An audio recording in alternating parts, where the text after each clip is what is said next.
എത്ര കാലത്തെ വിചാരണയ്ക്ക് ശേഷമാണ് ഈ ഇത്രയും ദിവസം ശിക്ഷിച്ചത്? ജില്ലാ കോടതിയിൽ നിന്നും സെഷൻസ് കോടതിയിൽ നിന്നും ജാമ്യം റിജക്ട് ചെയ്തു. അപ്പൊ ഈ റിമാൻഡിലായി ജയിലിൽ പോയി അല്ലേ? ആ റിമാൻഡിൽ ഇങ്ങനെ എക്സ്റ്റെൻഡ് ചെയ്ത് കൊണ്ടുപോയി. അപ്പൊ ഈ കോടതിയിൽ എങ്ങനെ താങ്കൾക്ക് അത് തെളിയിക്കാൻ പറ്റിയത്? തെളിയിക്കാൻ പറ്റുന്ന വെച്ചാൽ ഞാൻ സത്യാവസ്ഥ ഞാൻ എൻ്റെ എല്ലാവരോടും പറഞ്ഞിട്ടുണ്ടായിരുന്നു. അതിനുശേഷം ഇവരെ സിസ്റ്റം ഉണ്ടെന്നു എൻ്റെ വക്കീല് വാദിച്ചു. എന്ന് വെച്ചാൽ ഇത്ര ദിവസം ഒരു എന്ന് വെച്ചാൽ തൊണ്ടി മുതൽ കിട്ടിയില്ല, ഞാൻ ഉപയോഗിച്ച വാഹനങ്ങൾ കിട്ടിയില്ല, 7 ദിവസം ഇവർ എൻ്റെ കസ്റ്റഡിയിലെടുത്തു. ഇതൊന്നും ചെയ്തിട്ട് ഒന്നും ചെയ്യാത്ത ഒരു നിരപരാധി എത്ര ദിവസം റിമാൻഡ് പ്രതിയാക്കും എന്നുള്ള രീതിയിൽ അവർ എൻ്റെ വക്കീൽ വാദിച്ചതിന് ശേഷമാണ് എനിക്ക് ജാമ്യം തന്നത്. അപ്പോഴത്തേക്ക് എത്ര ദിവസം കടന്നു പോയി? 54 ദിവസം. തിരിച്ച് വീട്ടിൽ വന്നപ്പോൾ എന്തുവായിരുന്നു അവസ്ഥ? വീട്ടിൽ വന്നേരം ആർക്കും എന്നെ മനസ്സിലായിട്ടില്ല. കാരണം വെച്ചാൽ 70 കിലോ ഉള്ള ഞാൻ 35 കിലോ ആയി മാറിയിട്ട് അത്രയും പാതിയായി പോയി ഞാൻ. എന്താ വെച്ചാൽ ഭക്ഷണം കഴിക്കലില്ല, ഷുഗർ പേഷ്യൻ്റ്.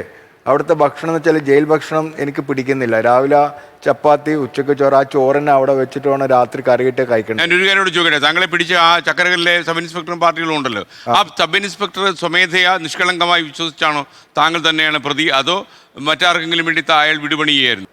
അയാള് 100% അയാൾ പറഞ്ഞു ഇവൻ തന്നെയാണ്. അയാൾ അന്വേഷണം ഭയങ്കര CID പോലെയുള്ള ഒരു അന്വേഷണമായി.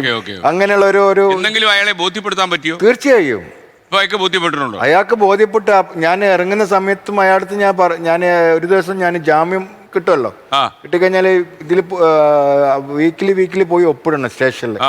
അപ്പോൾ ഒരു ദിവസം എന്നെ വിളിച്ചു, താനും പോലെ ഒന്ന് സംസാരിക്കാനുണ്ടെന്ന് പറഞ്ഞു. എനിക്ക് നിങ്ങളോട് ഒരു ദേഷ്യമില്ല, ഞാനൊരു നിയമത്തിൻ്റെ വഴിക്കാണ് പോയത്. ഞാൻ പറഞ്ഞു സാറേ, നിയമത്തിൻ്റെ വഴിക്കും എനിക്കും പോകാനറിയാം, ഞങ്ങൾക്ക് ബാക്കി കോടതിയിൽ വെച്ച് കാണാം. ഞാൻ വേറൊന്നും സംസാരിച്ചിട്ടില്ല, അത്ര മാത്രം. അയാള് അതേപോലെ ഇരുന്നിട്ട് നോക്കി ധാരണയായി.